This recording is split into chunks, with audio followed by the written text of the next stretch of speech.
we're here protesting in support of the INMO and the PNA in their efforts to bring this minister and this government to heel. The current Minister for Health, Leo Varadkar, is absolutely ignoring the range of solutions that are required to the current crisis in overcrowding and under-resourcing within our health services. It's absolutely essential that Minister Varadkar comes back not only physically from his holidays but mentally as well, because he has completely ignored all of the case points that have been made to him.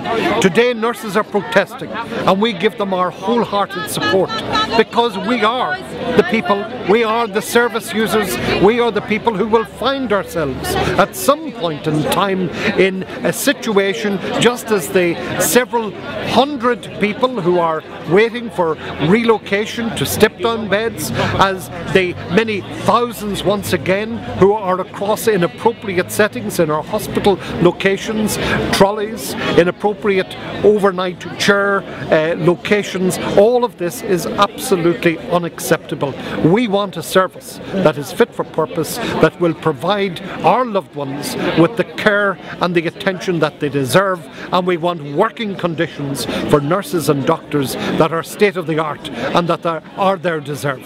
They also need to know that the people who work in the system, the ambulance people, the nurses, everybody who works in the hospital system is tired, worn out, looking at the misery of their patients every day coming in and lying in these indignant conditions where there isn't even a curtain around the trolleys. And now what does the Minister suggest? Shove them all around the hospital and hide them. Well, that's not acceptable. That's a fire hazard, it's a health hazard, and it's no way to treat people who need health care.